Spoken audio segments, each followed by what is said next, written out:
Es uno de los lugares más remotos de la Tierra y uno de los más misteriosos.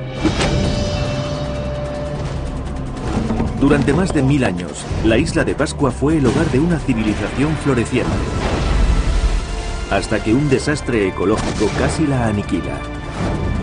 ¿Qué ocurrió aquí? Puedes ver 2, 3, 4 agujeros de distinto tamaño. ¿Cómo sobrevivió la gente? Un periodo nefasto para la isla de Pascua. Muy nefasto. ¿Y por qué levantaron estos asombrosos monumentos? He venido al Pacífico Sur para explorar los muchos misterios de este remoto lugar. Bienvenidos a la isla de Pascua.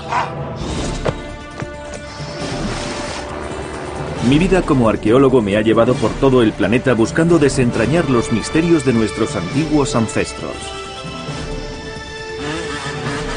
Me llamo Michael Arbuthnot y esto es Mundos Secretos.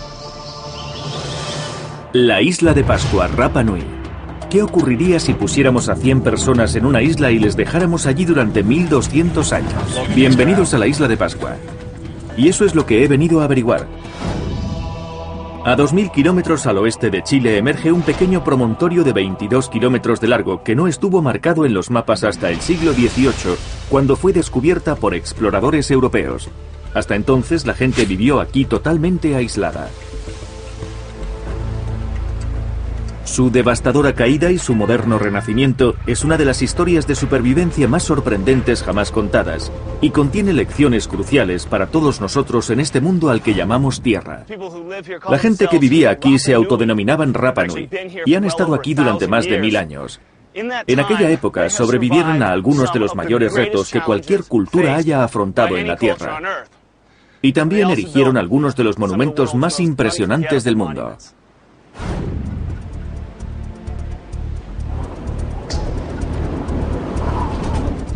La mayoría de la gente conoce la isla de Pascua por estas caras de piedra. Las llaman moai. Figuras gigantes de unos 6 o 9 metros de altura esculpidas en roca volcánica. Hay cientos de ellas esparcidas a lo largo de esta pequeñísima isla. La historia de la gente que levantó estas estatuas es una historia increíble de fuerza, sufrimiento y pérdida. Sin embargo, como los moai, los Rapa Nui han sobrevivido y todavía viven aquí en la actualidad. Toda la población de la isla de Pascua vive aquí, en su única ciudad, Hanga Roa. La isla de Pascua ahora forma parte de Chile. Aquí viven alrededor de 2000 Rapa Nui y un número parecido de chilenos. Mi primera impresión es que los Rapa Nui aún luchan a brazo partido con el mundo moderno. Los motoristas comparten el pavimento con los jinetes. Ves tiendas tradicionales de artesanía justo al lado de cibercafés. Vivir aquí es un acto de equilibrio. Este es el mercado de agricultores en la ciudad de Hanga Roa. Y podéis ver que hay lechugas, pepinos, remolachas, perros. Estos son plátanos de la isla de Pascua. ¿De la isla de Pascua? Sí, producto de Rapa Nui. En realidad estamos en un clima subtropical, pero aún así se pueden obtener frutas tropicales, piñas y otras variedades. Te das cuenta de que la gente pudo alimentarse así durante miles de años, ya que en Rapa Nui se puede cultivar. Pero lo que pueden cultivar es limitado. Los agricultores solo recogen una producción reducida, y la pequeña captura diaria de peces se vende rápido en el mercado. Todo lo demás hay que traerlo por barco desde el continente. Puede ser una existencia precaria, pero la lucha por la supervivencia ha sido parte de la vida de Rapa Nui durante más de 1000 años. Actualmente la isla de Pascua, en su mayor parte, es una ladera yerma, demasiado rocosa para la agricultura o para el pasto de animales. Hay muy pocos árboles, pocas plantas autóctonas y no muchos insectos o pájaros, pero no siempre fue así. Esta es la playa de Onakena. Dice la leyenda que los primeros exploradores polinesios llegaron aquí en algún momento entre el año 400 y el 800 después de Cristo. Pero eso aún está debatiéndose, aunque lo que sí sabemos es que cuando desembarcaron en la isla era muy distinta a lo que es hoy. Estaba cubierta de árboles. ¿Y cómo lo sabemos? Gracias a un perspicaz arqueólogo. La isla de Pascua se formó por erupciones volcánicas, la más reciente hace solo 3000 años. Actualmente los volcanes están durmientes, pero han dejado atrás rastros fascinantes sobre el pasado de la isla. Esta es la parte oeste de la isla. Sergio Rapu nació aquí y ha pasado gran parte de su vida reconstruyendo los misterios del pasado de la isla. Parece como si me llevaras a una muerte segura por aquí, Sergio. ¿Qué clase de roca es esta? Todo esto son rocas volcánicas. Bahoeho y toda clase de flores, igual que las que encuentres en las islas de Hawái. Hace unos años, un pescador local ascendiendo por estas mismas rocas hizo un descubrimiento extraordinario. ¿Ves esta franja rojiza de aquí? Sí. Es una antigua franja de tierra cubierta por las erupciones volcánicas. Puedes ver 2, 3, 4 agujeros de distintos tamaños. Pues hace 3000 años, la lava cayó sobre esta tierra y la quemó. Y en ella había muchos árboles. Las erupciones volcánicas tumbaron algunos de esos árboles, pero los más grandes permanecieron, y al enfriarse la lava, quedaron estos agujeros que ves. Así que se debe a una palmera caída totalmente encajonada por la lava. Así es, y aún se pueden ver detalles de la corteza. Sí, es increíble. ¿Cuántos años tendría esta palmera? No lo sé exactamente, pero sí sabemos cuándo fluyó la lava. Fue hace 3000 años, lo que sugiere que antes de la llegada del hombre, esta isla estaba totalmente cubierta de bosques. ¿Y cómo sabemos que no fue un volcán lo que acabó con todos los árboles en épocas anteriores? Esta erupción tuvo lugar solo en una parte pequeña de la isla, y no ha habido otro suceso volcánico desde hace 3000 años. Estos moldes de palmera no son la única evidencia de que la isla estuvo una vez cubierta de árboles. Otros estudios han encontrado polen antiguo y semillas fosilizadas, demostrando que cuando llegaron los humanos por primera vez, había al menos 6 especies de árboles en la isla. Lo que me lleva a una pregunta incluso más importante. ¿Cómo llegaron aquí los primeros hombres? La isla de Pascua no era un lugar fácil de encontrar. Está a 2000 millas náuticas al oeste de Sudamérica y a 2500 al este de la isla más grande y cercana, Tahití.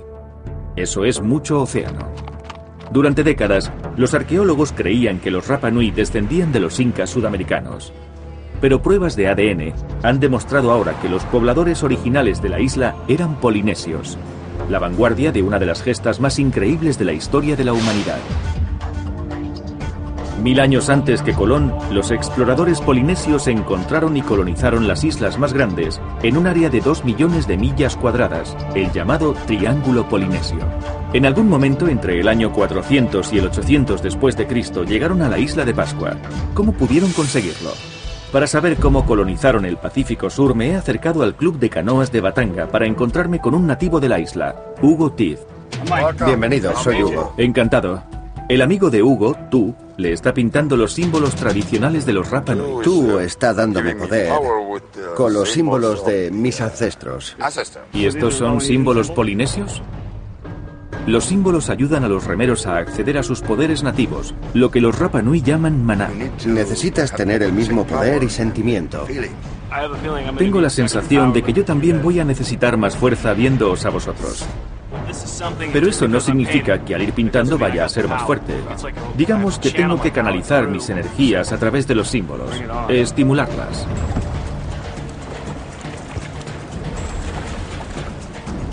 Los polinesios hace mucho que usaban canoas con batanga como esta para pescar o en este caso para competir. La batanga mantiene lo suficientemente estable la canoa de 6 hombres para navegar por el encrespado océano. Puedes coger una velocidad considerable. Me sorprende lo rápido que va esta canoa. Pero mantener ese ritmo es un trabajo duro. No es tan fácil como parece. Me está empezando a quemar. Realmente me está empezando a quemar. Pero es imposible que nadie pudiera navegar cientos de millas en mar abierto en una embarcación tan pequeña. Así que, ¿cómo lo hicieron los polinesios? En 1975, una canoa para navegar de doble casco, la Okulea, partió para demostrar cómo podían haberlo hecho. Basándose en unos dibujos de los primeros exploradores europeos, al igual que antiguos petroglifos polinesios, la Okulea hizo el viaje de 2.400 millas hasta Tahití en 35 días y sin la ayuda de ningún instrumento de navegación moderno. Eso respondía a mi pregunta sobre el tipo de embarcación que podían haber utilizado, pero había una cosa más que tenía que saber. ¿Cómo sabían tus ancestros a dónde se dirigían en pleno océano? ¿Cómo encontraron tierra? Bueno, tenían a los pájaros que iban y venían. Así que seguían a los pájaros porque sabían que debían posarse en tierra en algún momento. Sí. Bien, pero ¿qué pasa si estás tan lejos que no hay aves? Estudiaban las corrientes. Cuando el mar golpea la tierra, vuelve. Y eso te dice que la tierra está cerca. Los navegantes polinesios podían encontrar tierra observando la sutil forma en que las olas del océano rebotaban en islas lejanas. También cronometraban sus viajes para aprovecharse del viento estacional y las corrientes marinas. ¿Sabían cuándo iba a soplar el viento y la dirección en la que querían ir? Seguro, seguro. Lo tenían cronometrado. No ocurre en cualquier época del año. Sabían concretamente cuándo tenían que embarcarse. Justo, organizaban las barcas, las tripulaciones, la comida y esperaban el viento. Resumiendo, deduzco que los polinesios eran unos maestros con la planificación y unos grandes navegantes. Sabían a dónde iban, y así es como acabaron colonizando todas estas islas en un periodo de tiempo increíblemente corto. Los primeros colonizadores de la isla de Pascua encontraron un paraíso exuberante. No obstante, esta es la apariencia que tiene hoy día la isla. Es algo misterioso. ¿Qué pasó con todos los árboles? Para contestar esta pregunta hay que saber algo sobre la antigua cultura Rapa Nui. Y esto. Estoy buscando la respuesta a cómo la isla de Pascua perdió todos sus árboles, y mi búsqueda me ha llevado a una fuente insólita. La vista más famosa e inolvidable de la isla de Pascua. Los Moai.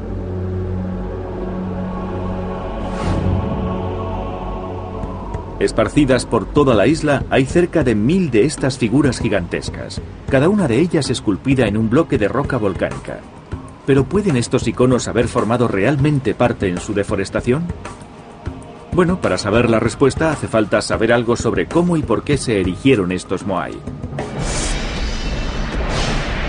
Acudo de nuevo al arqueólogo Sergio Rapu. Juntos viajamos a la parte más oriental de la isla, un lugar llamado Tongariki. Aquí, una hilera de 50 Moai, el mayor grupo de la isla, se yerguen como silenciosos testigos del pasado de la isla de Pascua. Esto es increíble. ¿Qué representan los Moai? Estas estatuas fueron esculpidas para representar los ancestros del primer linaje. Así que cada familia tiene su propio Moai. Eso es. Cada Moai se alza sobre una plataforma de tierra llamada Ahu. Los arqueólogos creen que los Moai fueron esculpidos entre el año 800 y el 1600 después de Cristo y que miraban con ojos hechos de coral blanco. ¿Por qué ninguno mira hacia el océano? Porque todos miran hacia el pueblo de sus propietarios. ¿Había un pueblo justo allá arriba? Así es. El pueblo más grande de la isla, con más de 2000 casas. Oh, era enorme. Los Moai se alzaban velando el centro del pueblo de cada clan. Los antepasados mantenían una estrecha vigilancia de su gente. Digamos que las figuras de los ancestros miran al pueblo como una forma de controlar las relaciones del pueblo o incluso custodiándolo. Con una población que en su cota más alta llegó hasta los 20.000, la isla estaba dividida entre 12 clanes, cada uno con sus propios Moai. Y aunque los Moai tenían una importancia espiritual para cada pueblo, también eran símbolos de su posición. Y los clanes competían para erigir las estatuas más grandes y altas. Vaya, este tipo es un monstruo. ¿Cuánto mide ese Moai? Bueno, en realidad es uno de los más altos que se ha encontrado. Mide alrededor de 9 metros y pesa casi 90 toneladas. 90 toneladas. Es increíble. Y a ese le han puesto sombrero. ¿Cuál es la historia del sombrero? ¿Por qué él se lleva uno y los demás no? Ese Moai fue esculpido con la idea de que llevara sombrero. Cada uno debería tener uno. Bien, todos deberían llevarlo. Sí, el sombrero marca la identidad de cada linaje. Cada linaje tiene su sombrero propio y único. Exacto. Solamente los sombreros podían pesar 12 toneladas.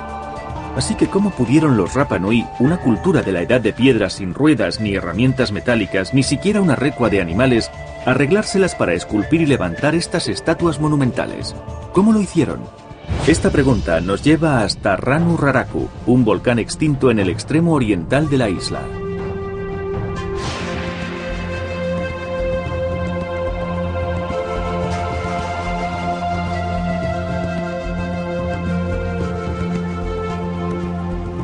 Este lugar parece irreal. ¿Qué hacían aquí los Rapa Nui? Bueno, este es el emplazamiento arqueológico más importante de la isla. Es la mayor cantera, 1000 estatuas. Y se esculpieron en este lugar. ¿De veras? 1000 estatuas. Entonces también las que hay al otro lado de la isla proceden de aquí. Oh, sí. Estatuas a medio esculpir todavía llenan la cantera, misteriosamente abandonadas y todavía yaciendo en los mismos farallones. Esta es de tipo volcánico. Está formada de cenizas volcánicas compactadas a lo largo de millones de años. ¿Y las esculpían aquí mismo?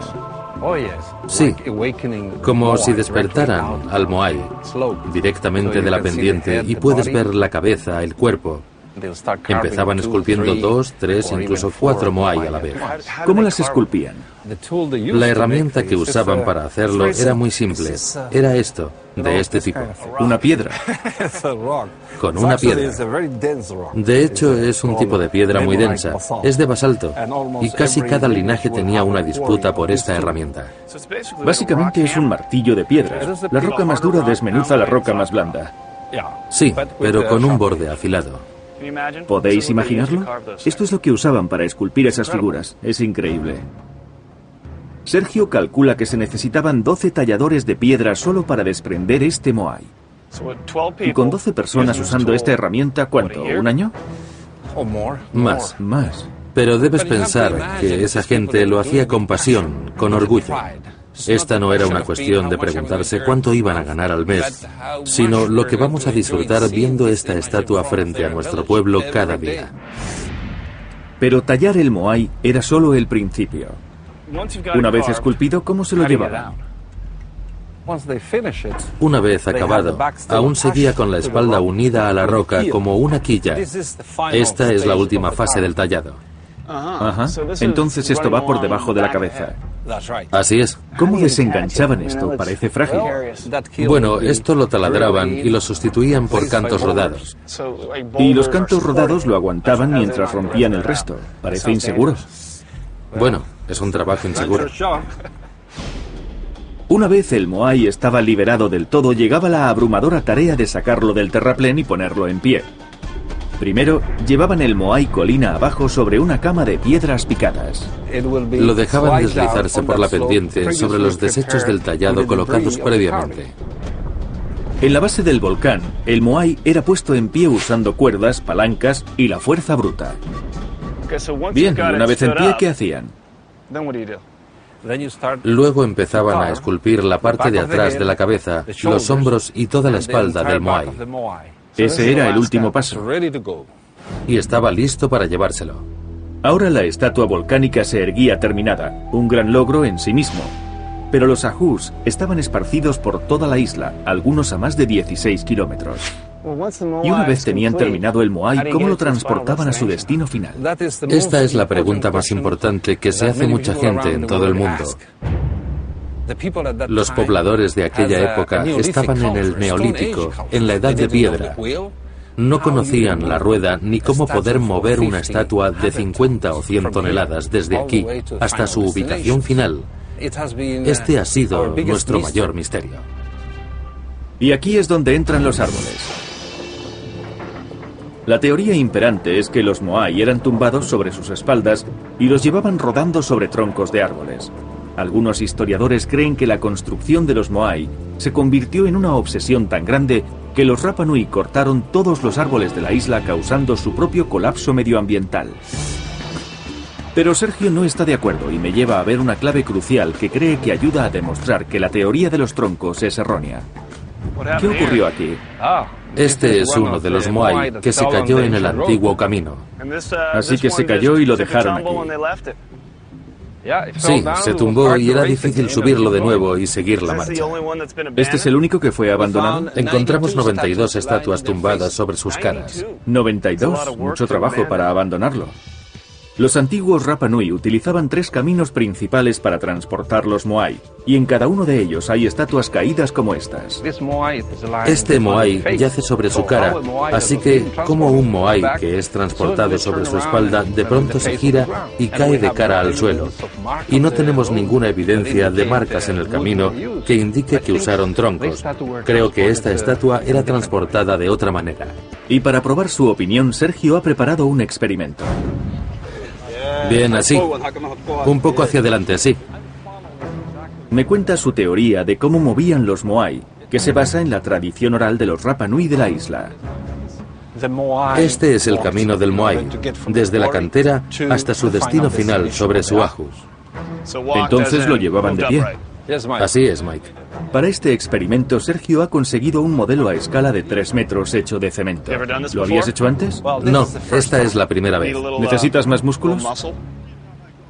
Bueno, sería de gran ayuda, porque como esto no es el antiguo camino, tus músculos vendrán muy bien. Con lo poco que tengo será un placer contribuir a este esfuerzo. Por favor, sé bienvenido, amigo. Vale, ¿dónde me pongo? Aquí mismo. Los hombres con las cuerdas balancean el moai. Luego, con un madero atado a la cintura del moai, lo hacen avanzar lentamente. Los hombres ponen piedras debajo de él para evitar que se hunda en el barro. Bien, creo que lo capto.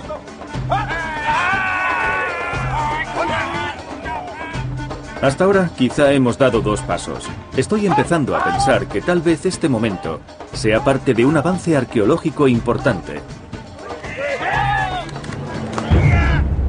O quizá no.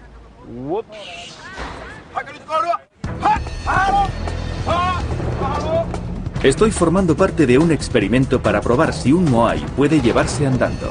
Hasta ahora no tiene muy buena pinta.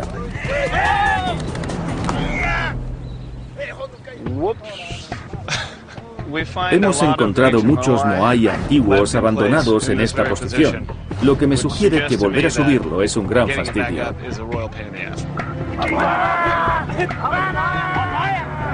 Pesando por término medio unas 14 toneladas, esto puede convertirse en un esfuerzo inútil.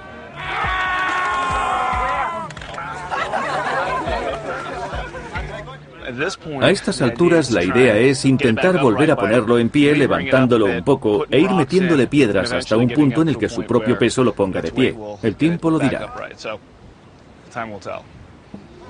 Como verás, el traslado de las estatuas no es tarea fácil. Aunque levantar el moai resulta ser dificultoso, por otra parte sustenta la teoría de Sergio. Explica por qué hay tantos moai abandonados en la isla y todos con la cara sobre el suelo. Y al igual que todos esos moai, este no llegará mucho más lejos. Afortunadamente, Sergio tiene un segundo moai preparado para que podamos continuar el experimento.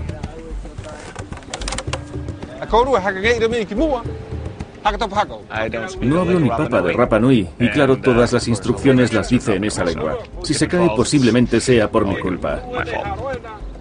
Por suerte, Sergio me lo cuenta. Dice que ha dado ánimos a los hombres para canalizar su maná interior y que trabajen más como un equipo. Aquí hay 21 personas tratando de mover el moai, y mirad su tamaño. Imaginaos el desafío que debía ser intentar mover uno de los moai, que son 4 o 5 veces más grandes.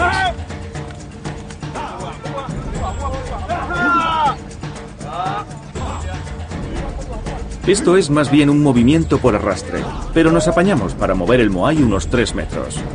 Estamos moviendo el moai alrededor de 30 centímetros por minuto, eso hacen 18 metros por hora, pero creo que la conclusión es que funciona. En este experimento has visto toda una variedad de sucesos. Cómo puede caerse un moai, cómo puede avanzar y el nivel de entusiasmo que la gente que participe pueda tener.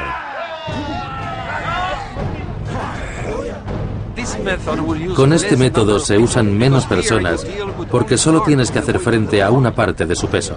Nunca podremos confirmar que este era el método que usaban los Rapa Nui para transportar los Moai, pero sin duda es una teoría convincente. Pero a diferencia de la idea de llevar rodando los Moai, el método de Sergio solo utiliza un solo madero y eso induce a otra pregunta. ¿Qué pasó con los árboles? Bueno, los árboles pudieron desaparecer por muchos factores, por los humanos y por las condiciones climáticas que entonces eran muy cambiantes.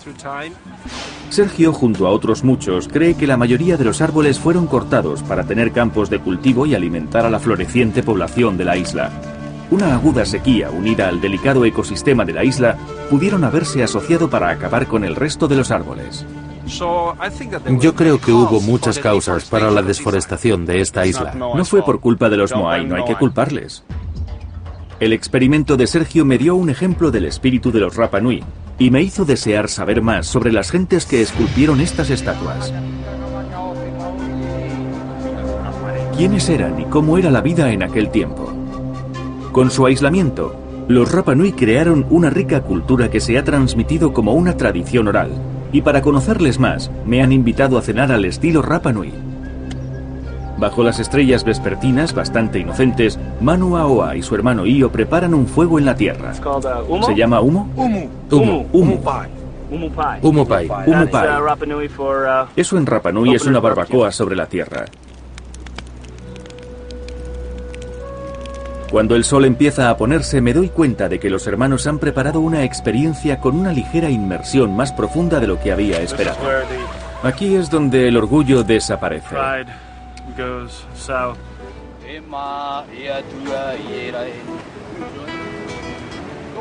es para mí. Mira hacia ti. Vale. 1, 2, 3. Desnudo público. Es una regla básica igual para viajeros que para arqueólogos. Cuando estéis en Rapa Nui, haced lo que hagan ellos. Definitivamente estoy sintiendo mi maná ahora. Los hermanos estaban decididos a darme una experiencia guerrera completa. Un guerrero. ¿Estoy empezando a parecerme a un Rapa Nui?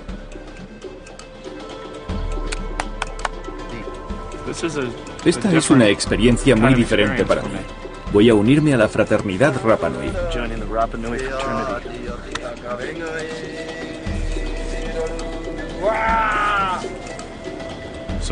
Algunos de estos símbolos que están pintando en mi cuerpo son símbolos que también se pueden ver en los petroglifos, una especie de motivos recurrentes en la cultura Rapa Nui. En la tradición Rapa Nui, estos símbolos a menudo tienen un significado muy literal. Esto es el mata. El ojo. El ojo, sí. Como arqueólogo, este es el símbolo que me dan a mí, porque yo miro a la gente y a las cosas. Uso mis ojos y sentidos para aprender y estudiar. Todos.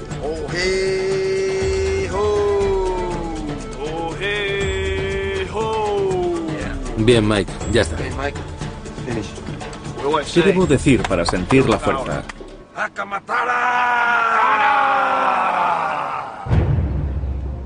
Una vez pintados, nos ponemos los tocados nativos. Seguidamente la hora de la lección de las armas Rapa Nui.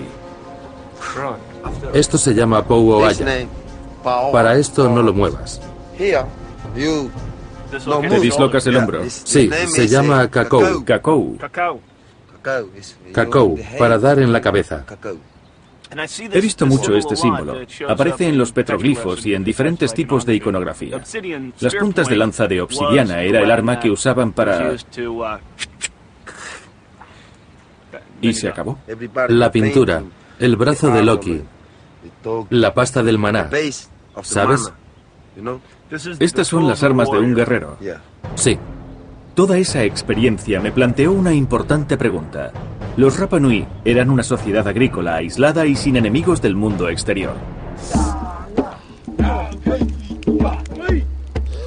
Entonces, ¿por qué una cultura pacífica que estaba tan unida para construir los Moai tenían la necesidad de armas y vestimenta guerrera? Era un misterio que me llevó a descubrir un momento concreto en la historia de los Rapa Nui. En el apogeo de su cultura, toda la civilización Rapa Nui estuvo a punto de ser diezmada.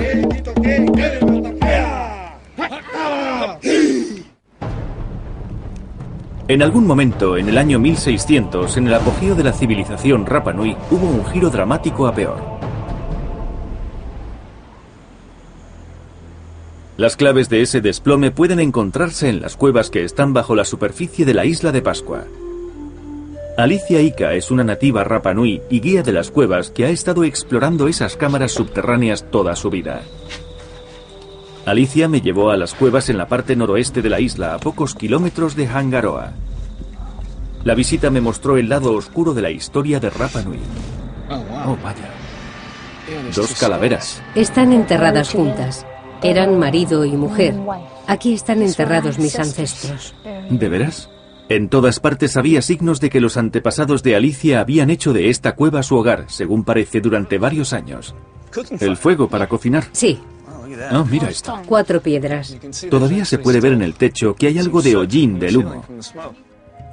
Hogares, almacén de comida, incluso cultivaban su alimento en la cueva. Esto es un antiguo huerto, aún perdura. Vaya, un antiguo huerto, y justo aquí en medio de la cueva. Sí. Todo esto parecía extraño. Los Rapa Nui tenían una agricultura avanzada y pueblos grandes. Eran lo bastante sofisticados para erigir los Moai. Entonces, ¿por qué estuvieron viviendo en cuevas?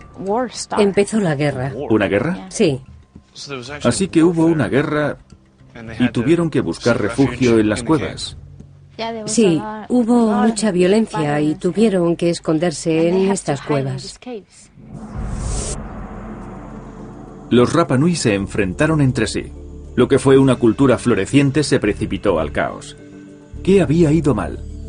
La respuesta expresa una importante lección a los retos a los que se enfrenta actualmente nuestro planeta.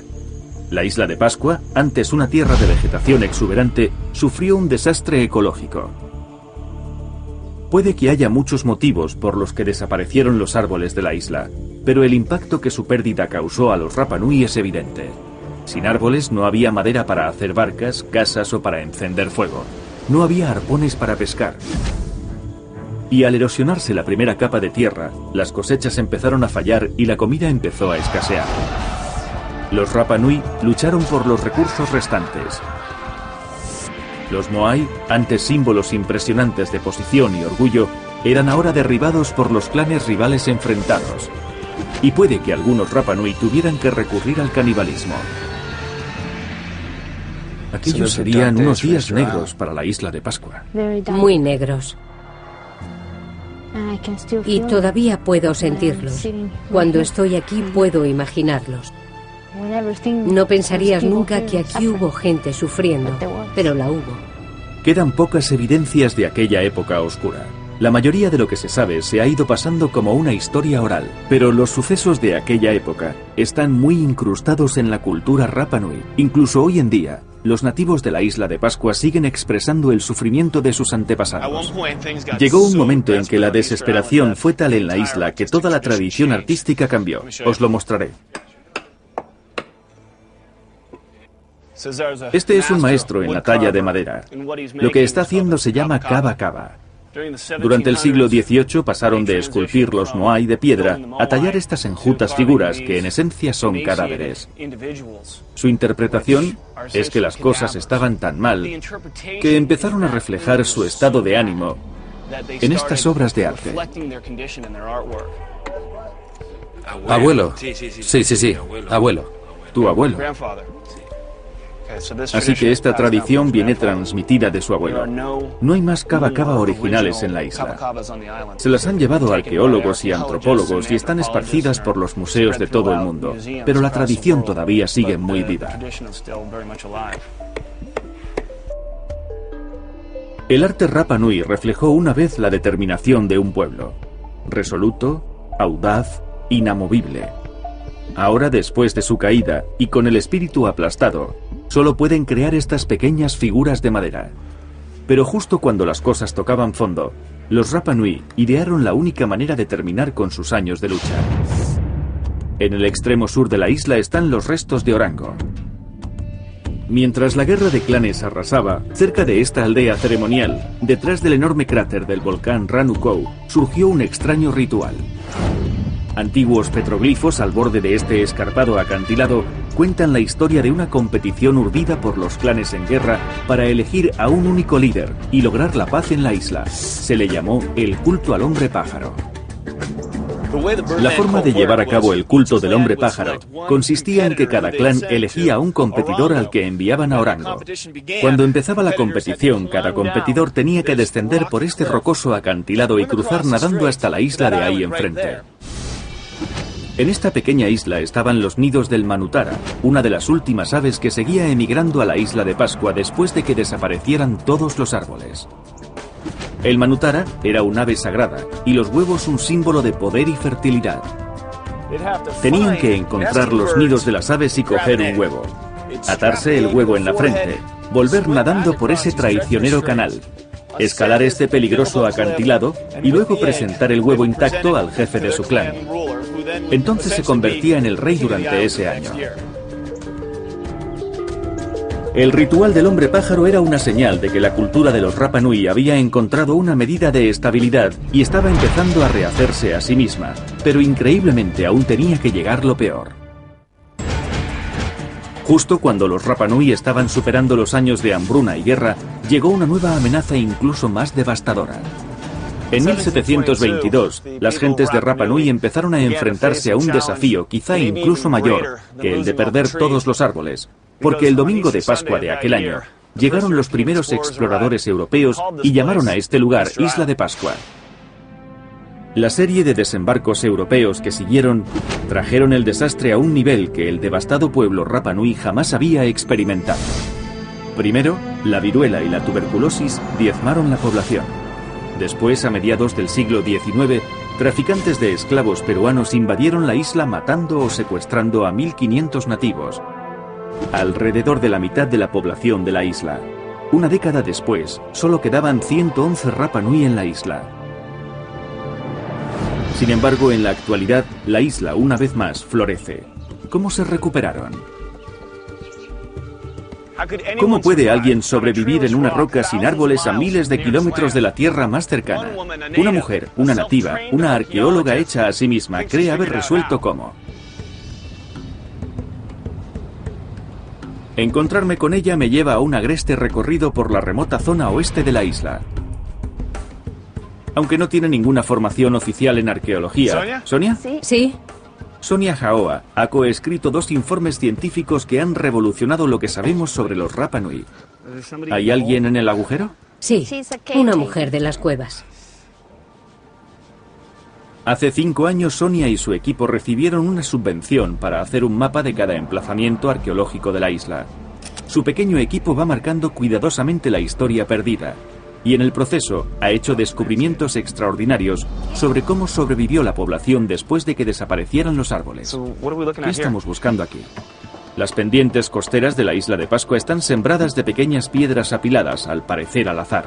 Nadie se fijó demasiado en ellas hasta que Sonia empezó su investigación. Puede que si las miras no signifiquen nada para ti, pero para nosotros es muy importante. Tenemos todas estas piedras y quizá no lo creas, pero era un huerto. Sí. ¿Un huerto? Sonia se dio cuenta de que no eran simplemente un montón de piedras, sino más bien campos de plantación. ¿Todo esto eran huertos? Sí, sí. Estos eran huertos. Tenían que plantar aquí. Desaparecida la primera capa de tierra de la isla, los agricultores ya no sembraban cosechas, pero los Rapa Nui sabían que las rocas eran ricas en minerales.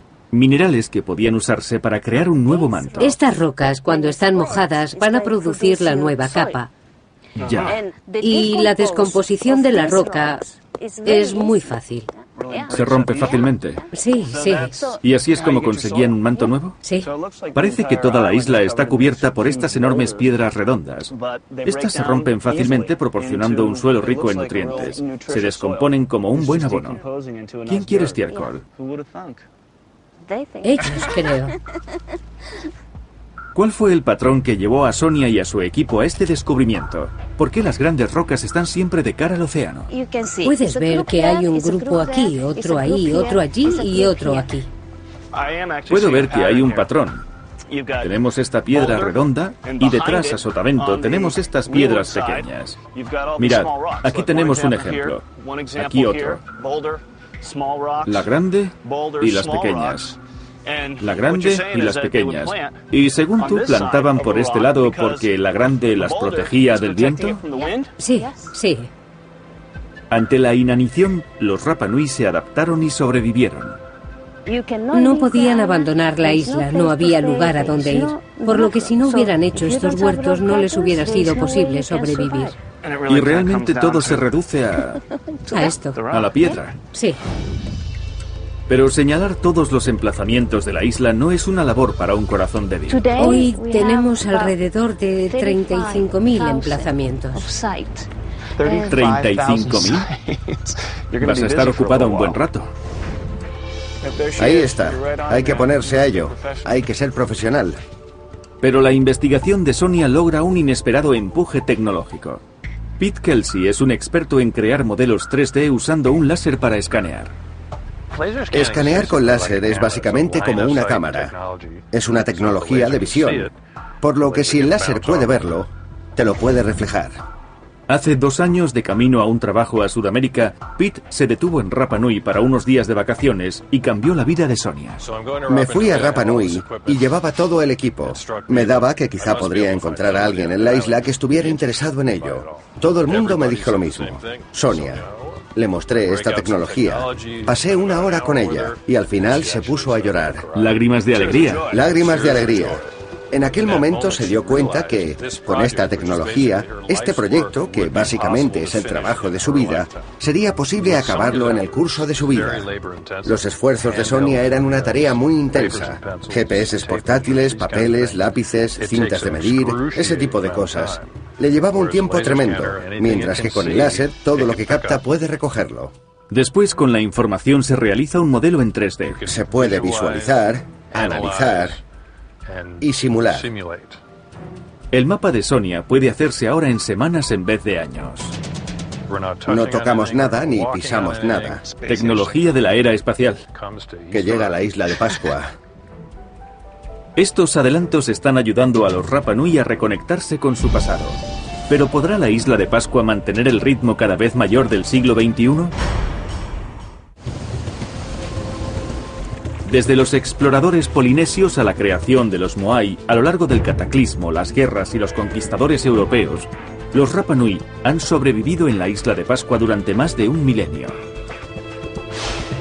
Actualmente, la isla sostiene a más de 4.000 personas, pero también se enfrenta a toda una serie de nuevos retos.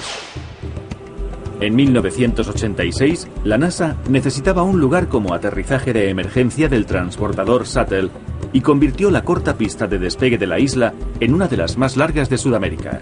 Aunque el Shuttle nunca necesitó aterrizar aquí, los isleños han sabido aprovechar dicha pista. Casi todos los días aterriza un avión comercial. Además están los cruceros.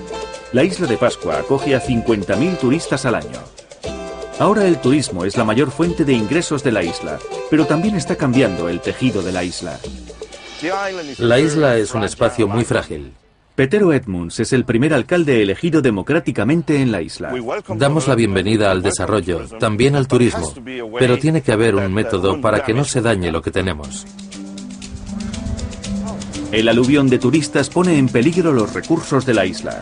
Con solo un generador y un parque de bomberos para toda la isla, los servicios públicos se han visto empujados al límite. Y esto es solo el principio. Hay mucha demanda. Tenemos líneas con los bancos y a veces nos quedamos sin dinero para los cambios. Y tenemos que esperar a que llegue el avión siguiente con el dinero. Hace 1,5 semanas nos quedamos sin papel higiénico. Hace 15 años teníamos 3 restaurantes, ahora hay 31. Esto puede causar un verdadero problema. La llegada de turistas, sin mencionar las inclemencias del océano, se cobran su tributo en los Moai. Muchos están deteriorándose rápidamente y aún no se ha encontrado la solución para preservarlos. Mientras tanto, el repentino influjo del mundo exterior está teniendo un mayor impacto indirecto en la gente de Rapa Nui. Antes solíamos observar el horizonte e imaginar cómo podría ser el mundo de ahí fuera. Hoy lo tenemos a 35 centímetros. ¿A 35 centímetros? Delante nuestro tenemos la pantalla del ordenador. La pantalla del ordenador. Hoy en día, la gente tiende a adoptar más lo que viene de fuera que lo que eran su cultura y también sus códigos. La isla va adentrándose lentamente en el siglo XXI. Pero también hay un fuerte movimiento entre algunos Rapa Nui para reencontrarse con sus raíces ancestrales. ¡Alicia! Alicia Ika me presentó a una mujer local que lleva sobre sí su compromiso con la cultura Rapa Nui para que la vean todos. Su nombre es Mira Tera. Mira Tera. Que viene del sol. Me gustan los tatuajes. Mana. Maná. Ese es su poder. Bien, ¿qué es esto de aquí? Ranga Ranga. Es la escritura de los Rapa Nui. Es como su lenguaje escrito. ¿Y lo que lleva en la frente?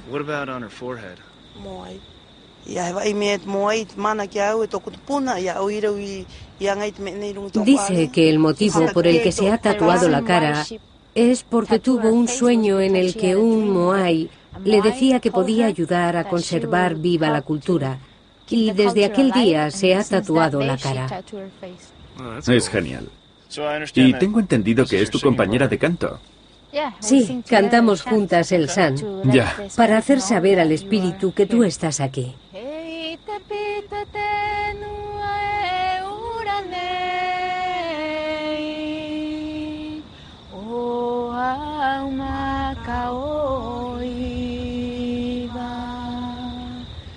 Muy bien, precioso. Muchísimas gracias. Debo deciros que ha sido espectacular. Para Mira Tera, la conexión con los Moai y sus ancestros es profundamente espiritual. Pero Sonia Haoa ha creado un vínculo físico con el pasado. Este es el jardín de Sonia. Es un triste atisbo de cómo podía haber sido una vez la isla. Es increíble. Entonces esto es realmente una especie de instantánea del pasado. Esto es como la antigua Rapa Nui. Sí, debía ser así. Toda la isla. Para Sonia, la cultura e historia Rapa Nui y el ecosistema de la isla son inseparables. Y le preocupa que mientras la cultura Rapa Nui se erosiona, los isleños olviden también las lecciones tan duramente obtenidas del frágil entorno de la isla. No estamos aprendiendo nada. Nada. Absolutamente nada. Tenemos coches, casas y cosas agradables. La isla es frágil y todos lo sabemos. Pero acogemos a los turistas, les enseñamos las estatuas, el océano, pero no hay reciprocidad. No tenemos la comunicación con el pasado. ¿Tienes esperanzas en el futuro?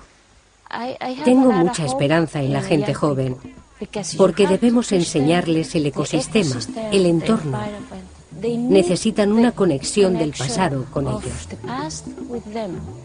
Parece que la historia de los Rapa Nui es la historia de la supervivencia. Sí, sí. Es un buen ejemplo para cualquier lugar, para todo el mundo. Y es una historia que nos da lecciones a todos nosotros. Los ecosistemas pueden ser llevados hasta su colapso y traernos consecuencias que ni podemos imaginar. Pero los Rapa Nui son una prueba viviente de que los seres humanos pueden sobrevivir incluso en las peores circunstancias. Y adaptándose para solventarlas, pueden emerger para prosperar y florecer en el futuro.